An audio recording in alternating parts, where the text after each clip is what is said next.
everybody. If you'll join me in prayer. Gracious and holy God, thank you for being present in this space. God, as we come into this time of reflection and rest, God, may we truly sit in your presence and feel you all around us. That you are with us in the highs and the lows. You are with us in the peace and in the turbulence. Speak through me, and may my words be a form of worship to you. Amen.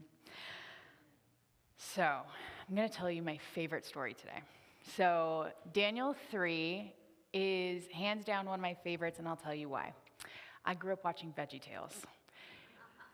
It was one of the best VHSs we had in the Bolton household. We watched it on repeat.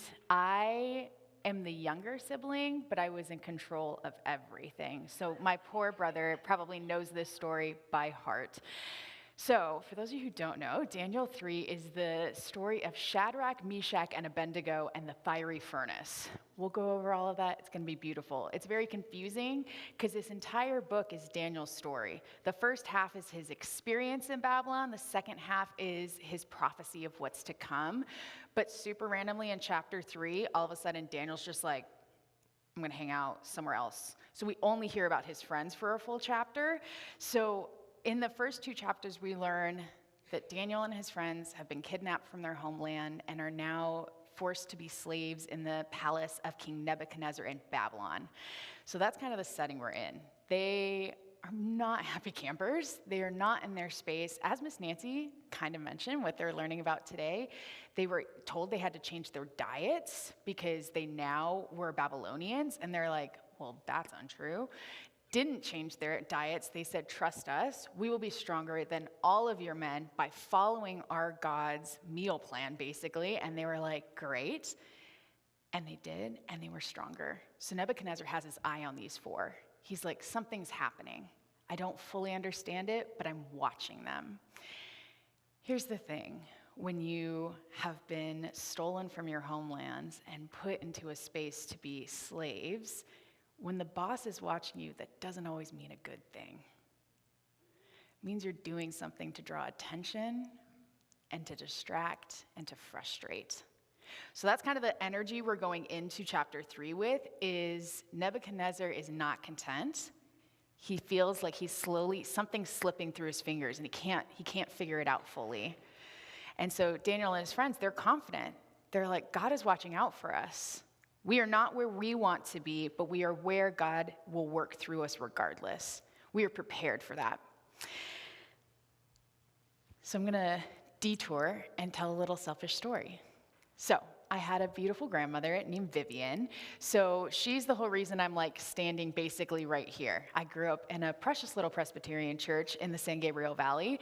She was an elder. She was a deacon. I spent probably 3 days out of the week at church because she spent 6 days out of the week at the church. And so she babysat me. So of course, that meant I had to go with her.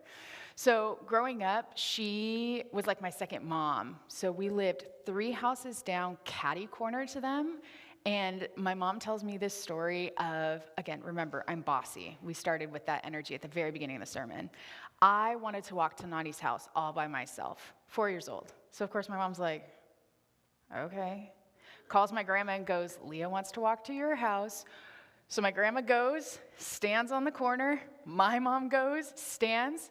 And I walk down the street all by myself, literally 3 houses down, catty corner. I was so brave. I felt so confident, but I had that strike of independence. So those are the women I'm coming from. Like, all right, it's safe. We trust you. And also I trust the other adult that's even closer than I am now. So it's all going to work out. So she was about this tall, not very tall. But the thing I loved about her is she was as gentle as she was tiny, but as brave as a lion.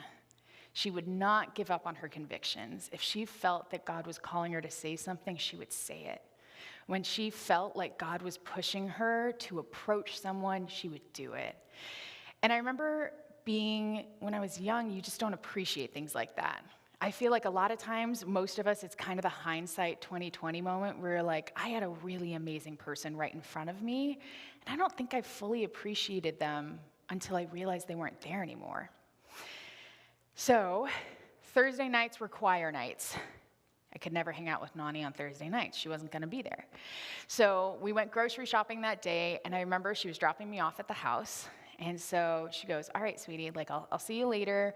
We're having dinner after choir practice. And I was like, great, bye, Nani, I love you. And I have this vivid memory of, I'm 9, by the way. So I have this vivid memory of my grandma's car driving away, and something inside me was just kind of like, just watch the car. And so I like turned, you know, I'm 9 years old, I mind my own business. I'm just like, I don't want to watch. But in this moment, I turned and I watched her car drive away. And later that night, my mom was at her parents' house, and they get a call saying my grandma had collapsed in the courtyard. About a week and a half later, she passed away from a brain aneurysm. And very sudden, did not see it coming.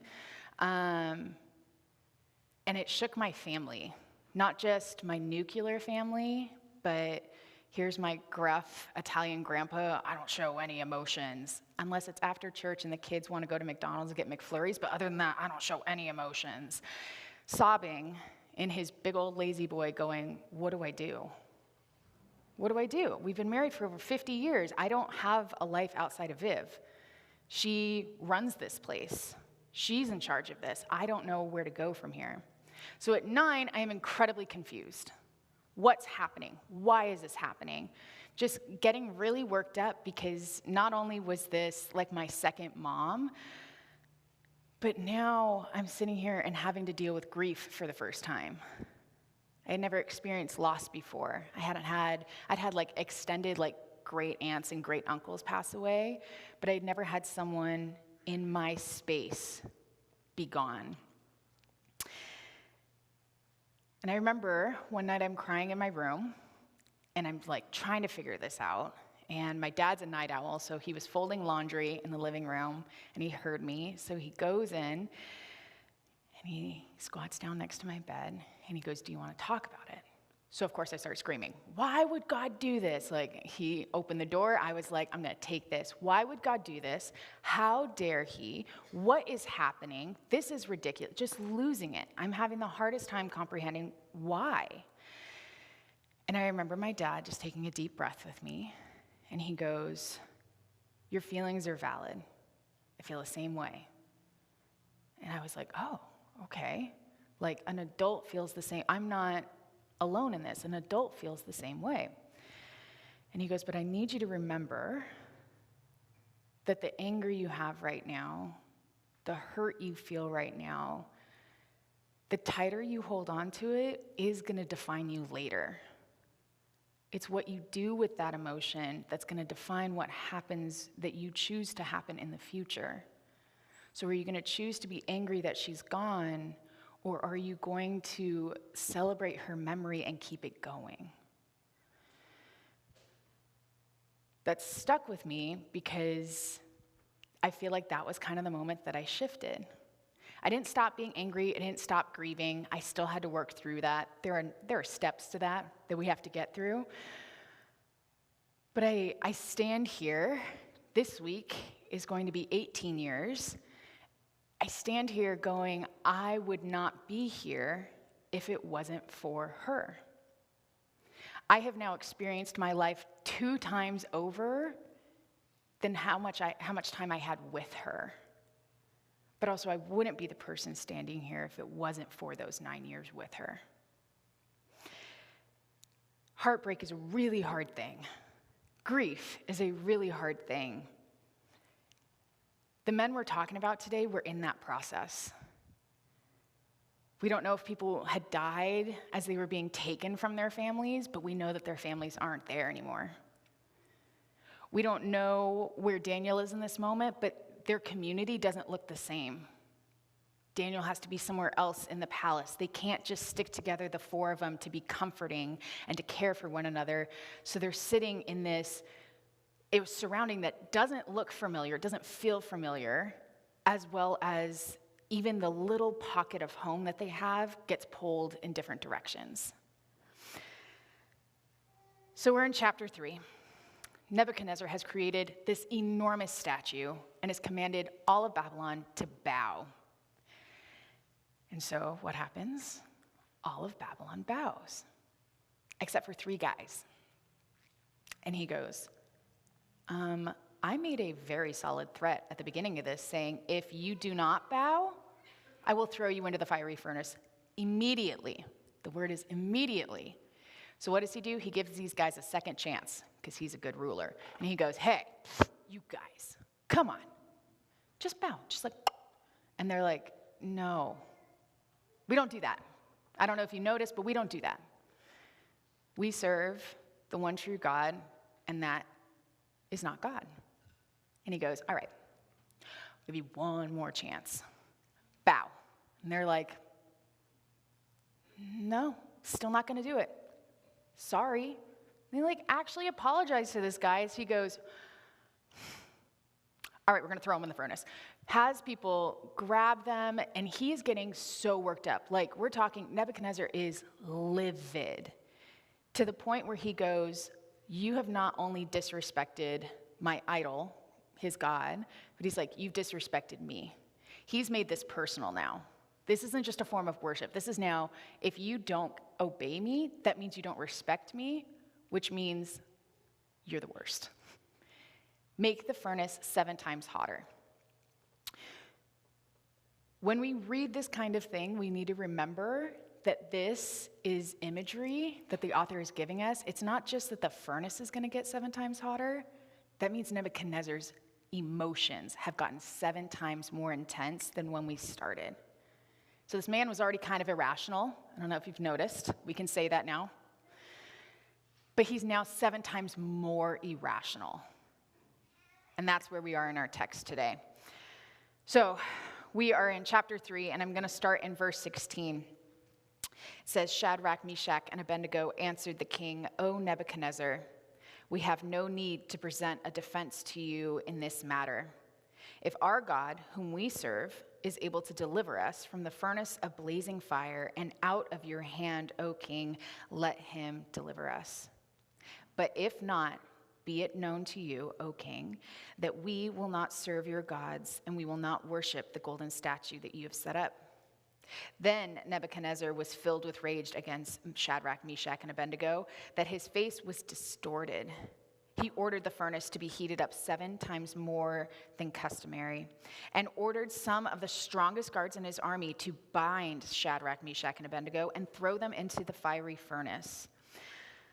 So the men were bound, still wearing their tunics, their trousers, their hats, and their garments, and they were thrown into the furnace of blazing fire. Because the king's command was so urgent, the furnace was so overheated, the raging flames killed the men who lifted Shadrach, Meshach, and Abednego. But the 3 men, Shadrach, Meshach, and Abednego, fell down, bound into the furnace of blazing fire. Then King Nebuchadnezzar was astonished and rose up quickly. He said to his counselors, was it not 3 men that we had bound into the fire? They answered the king, true, O king. He replied, but I see 4 men unbound, walking in the middle of the fire, and they are not hurt. And the 4th has the appearance of a god. Nebuchadnezzar then approached the door of the furnace of blazing fire and said, Shadrach, Meshach, and Abednego, servants of the Most High God, come out, come here. So Shadrach, Meshach, and Abednego came out from the fire, and the satraps and the prefects and the governors and the king's counselors gathered together and saw that the fire had not had any power over their bodies of the men.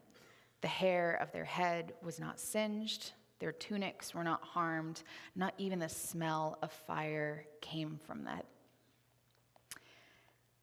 I love this passage because I love imagery.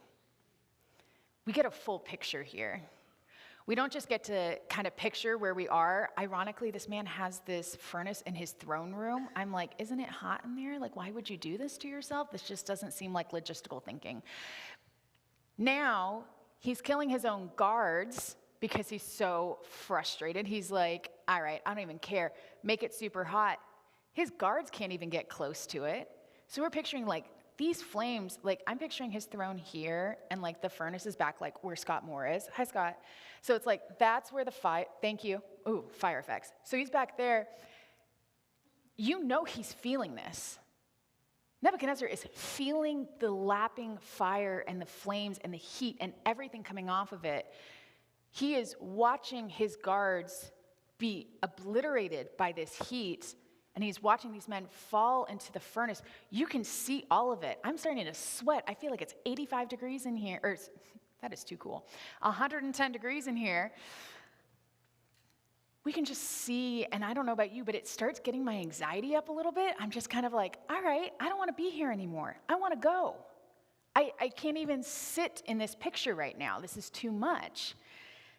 So I only can imagine what the men were feeling. Their words are so specific, and the thing I appreciate so deeply is they don't say they're not scared. Not once are we told these men looked Nebuchadnezzar in the eye and said, "Ha!" Not once. Because the thing I love is that they look him in the eyes and they go, listen, our God is able to deliver us. They don't lie. Our God is able to deliver us. But even if he doesn't, they have full confidence that they're like, God is capable of anything. But they also trust in the Lord to go, but I may not understand if it doesn't work out, but I'll be there anyway. They didn't go into this furnace going like, we're not going to die. I truly think they were ready to just be like, this is the reality. This is the next step in our journey. I think they were probably just as shocked to see a fourth person walking around going, we're walking. Good sir, we are walking. God is a God of miracles, but never once has a miracle not been beautifully shocking. Because when God shows up, you feel that deep breath. You may still be stuck in a furnace. You may still be in a room that is filled with anxiety, but you are with the God of peace.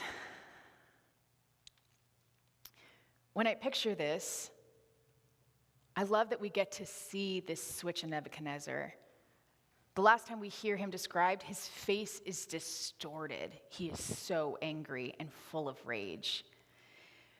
To him suddenly leaping up out of his throne, asking, how can this be?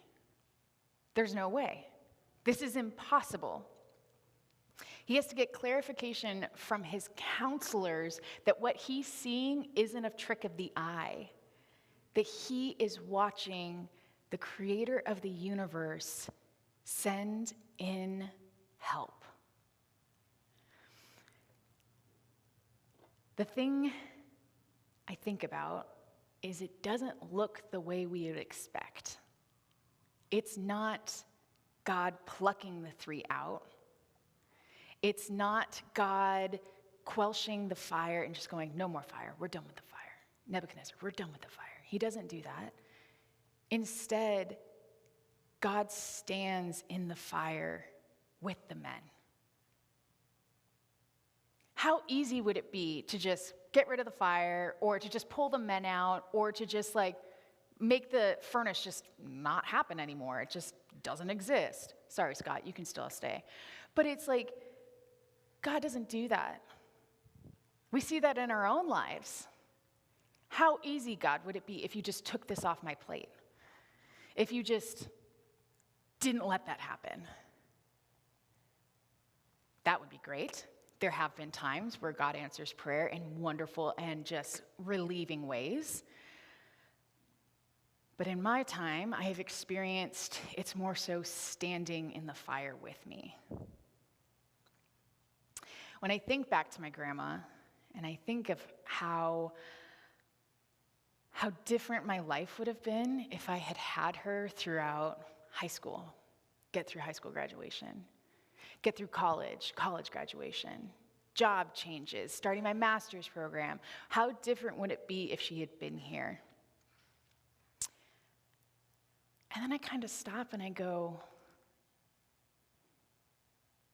but God is with me.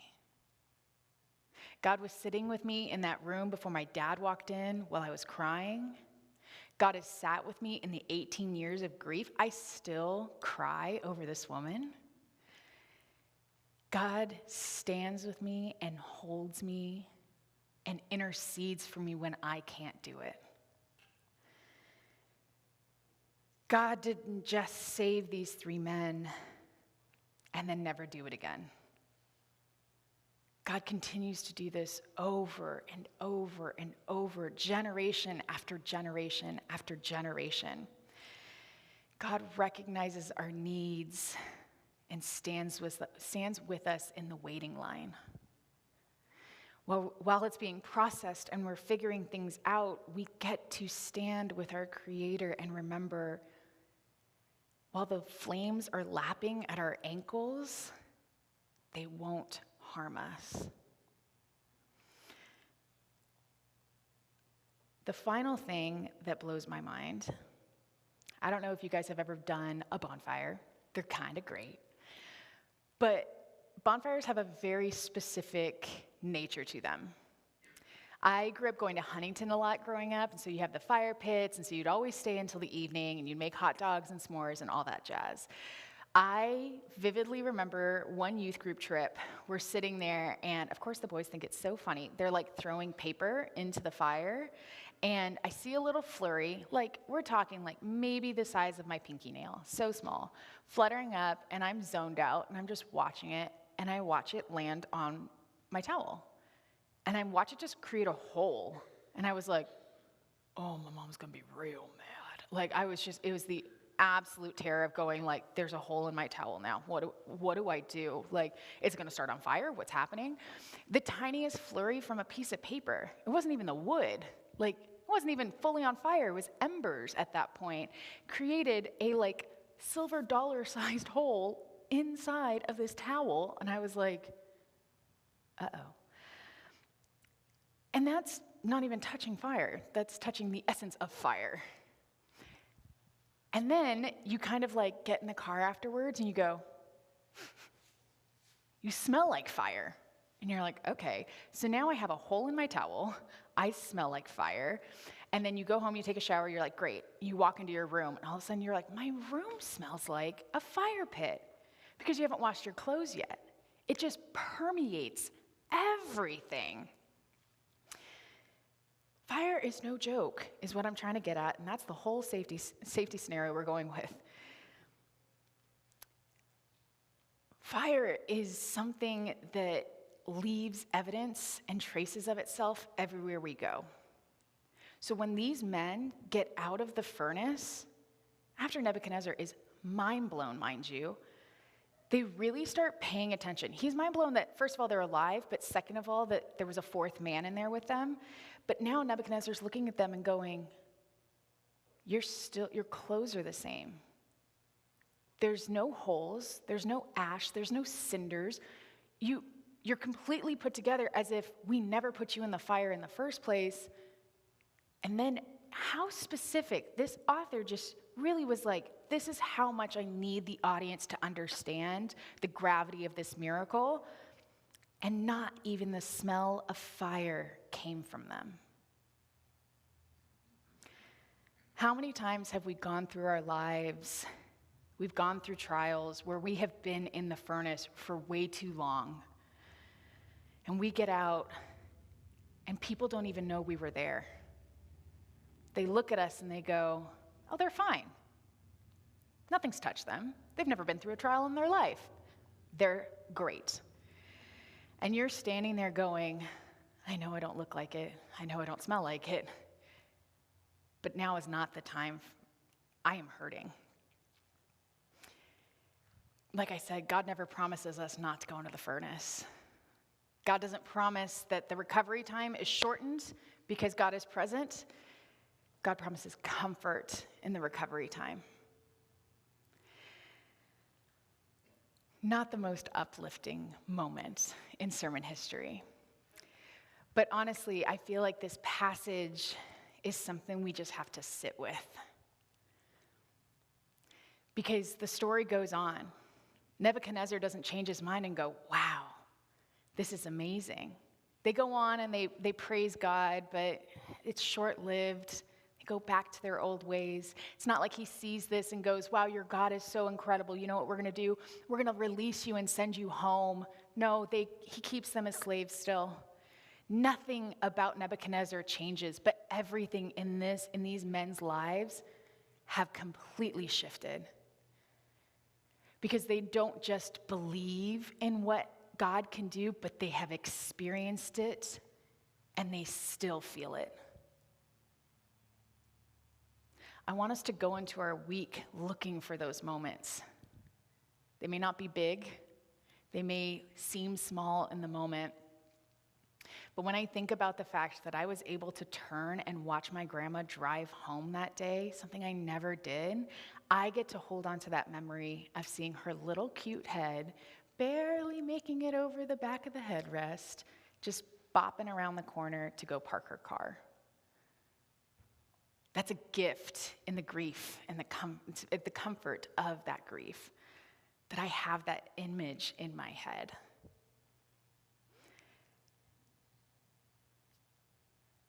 We're going to go into a time of meditation, and in that time, I ask you to take a deep breath, to feel your surroundings, and to feel where God is sitting with you right now. Maybe the furnace has been put out, and you feel good. Sit with God in that. Maybe it feels very, very hot right now. But remember, you are unbound and walking with your Creator in it. Take some time.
God of grace, who is holy, thank you for 3 men with unwavering confidence who have been given to us as examples that God, it is not easy, but your presence, it is witnessed by those around us. Give us a week of presentness, of awareness, where we look for you, we feel for you. And God, may those around us sense that not only do they walk with us, but you are with us. In Jesus' name, amen. We are now going to sing our final hymn, Great is Thy Faithfulness, number